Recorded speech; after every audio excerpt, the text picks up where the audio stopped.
현재는 자산을 증가시키는 것보다 자산을 지키는 게 이제 어렵다고 합니다. 이유는 이제 무거운 세금하고 이제 인플레이션 때문인데요. 자산을 현금처럼 이렇게 방치하는 것은 이제 그 순간 이제 가치가 줄어들기 때문이죠.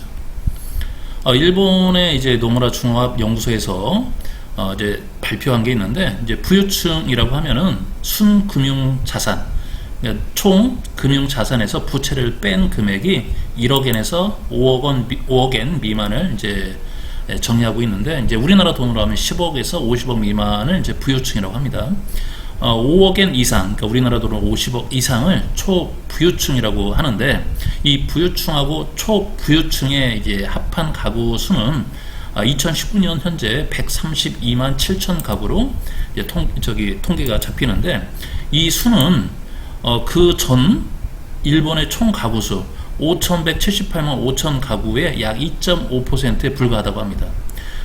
5,178만 일본 총 가구 수 중에 일본의 1억엔 이상 가지고 있는 부유층하고 초부유층은 132만 가구, 약 2.5%에 해당이 되는 거죠. 근데 이제 문제는 2011년도에 그 가구 수가 81만 가구였는데 2019년도에는 132만 7천 가구로 약 1.6배가 증가했다고 합니다. 이 초부유층은 가지고 있는 순금융자산이 2011년도에 약 44조 엔인데 2019년도에는 97조 엔으로 약 8년 만에 2.2배가 이제 높아졌다고 합니다. 가구 수도 증가하고, 그 다음에 그 사람들이 갖고 있는 자산도 증가했다는 얘기죠. 이제 코로나 바이러스 감염 때문에 이제 각국에서는 금융을 이제 완화를 이제 해서 이제 인플레이션을 이제 유도하고 이제 돈을 뿌리고 뭐 이런 걸 하다 보니까 금융 상품이나 부동산, 금이나 뭐 예술 작품, 뭐 고급품에 대한 이제 돈이 그쪽으로 흘러가다 보니까 이제 가격 상승이 이제 계속 이루어지고 있는 거죠. 따라서 이들이 보유한 부유층의 이제 자산도 이제 덩달아서 이제 증가한 것입니다. 노무라 이제 종합연구소에 따르면 이들 부유층하고 초부유층에 대해서 이제 앙케이트를 한번 실시했는데, 이분들이 얘기하기를 이제 하는 얘기는 복잡하고 알기 어려운 이제 금융 상품보다는 단순하고 알기 쉬운 상품을 선호한다. 그리고 원금을 부실하게 될 가능성이 있는 금융 상품의 위험을 이전보다 많이 신경 쓴다라고 이제 얘기를 했다고 합니다. 경제 환경이 이제 크게 변화하는 가운데 큰 베팅을 하는 것보다는 견실한 투자, 이제 안전한 투자를 이제 선호하는 사람이 늘고 있다는 거죠. 오늘 이제 기사를 보니까 이제 국민은행 시세도 이제 전국적으로 집값이나 전세값이 일제히 하락으로 전환됐다라고 합니다.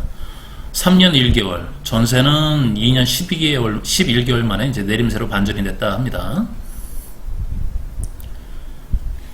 이제 28일 날 KB국민은행의 이제 주택가격 동향조사 결과에 따르면은 전국의 주택, 이제 아파트 연립 다세대 단독 포함해서 평균 매매 가격이 전월 대비 0.14% 떨어졌다.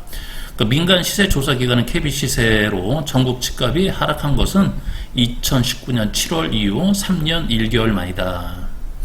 전국 공인 시세 조사 기관의 한국부동산원의 통계는 전국 집값이 이미 지난 6월에 2년 10개월 만에 하락 전환된 바 있다. 서울의 집값은 0.07% 하락. 특히 서울의 연립 다세대 단독은 0.02, 0.08 소폭 상승한 데 비해서 아파트는 0.15% 하락해서 3년 2개월 만에 하락 반전했다. 경기 인천 집값도 0.18, 0.24 떨어져서 지난해보다 계속 떨어지고 있다, 이런 뜻이죠. 이제 5개 광역시도 이달 들어서 0.25% 이제 하락해서 하락폭이 이제 조금 더 커졌다. 기타 지방 도시, 이제 세종시와 이제 8개 시도의 집값도 0.2% 상승했으나 지난달의 오름폭보다는 축소됐다. KB 선도 아파트 50 지수도 이달 100.45를 기록해 지난달 대비해서 101.18 대비해서 0.72% 하락하면서 지난달 대비 낙폭이 3배 커졌다. 이 지수는 전국 아파트 단지 가운데 가구 수가 가구 수와 매매가를 곱한 뭐 이렇게 해서 수치한 것이다라고 되어 있습니다. 이는 가격 변동의 영향을 가장 민감하게 보여줘 전체 시장을 축소해 선념적으로 살펴보는 데 있다고 의미가 있다고 KB은행은 설명했다.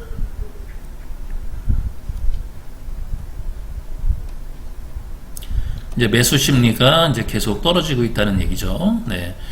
이제 어떤 분은 이제 어저께 이제 기업을 하시는 분하고 잠깐 통화를 했는데 그분은 2년 정도 아파트 가격이나 부동산 경기가 좋지 않을 것이다 라고 얘기를 했습니다. 또 어떤 분은 이제 한 5년 얘기하시는 분도 있고요. 제가 볼 때는 이제 정부 정책이 어떻게 될지는 모르겠지만 아마 윤석열 정부 이내에서는 집값이 올라가기는 이제 힘들 거고 집값은 아마 2년 전 가격으로 아마 되돌아갈 확률이 굉장히 높습니다. 하지만 그렇다고 해서 집을 뭐 사지 말아야 된다 이런 건 아니고요. 내가 필요할 때 내 집 마련하는 거는 뭐 상관이 없습니다만 투자나 이런 거는 굉장히 신중해야 된다라고 말씀드립니다. 아까 그 일본의 기사에서처럼 일본인들도 부유층들도 지금은 현금이나 이런 거를 투자할 때 신중하게 하고 어려운 뭐 이제 그 부동산 뭐 이런 거보다는 펀드 이런 거보다는 이제 직접적인 투자를 많이 한다 이런 뜻이고, 그 다음에 이제 주식 이런 거보다 이제 펀드 이런 거보다는 이제 주식도 이제 직접 투자를 이제 많이 해서 한다는 얘기죠. 그리고 위험을 이제 원금을 까먹는 위험에 대해서는 많이 지금 신경을 쓴다 이런 얘기입니다. 네. 아마 집값 자체는 당분간 뉴스 기사는 계속 하락한다는 기사가 이제 계속 나올 것 같습니다.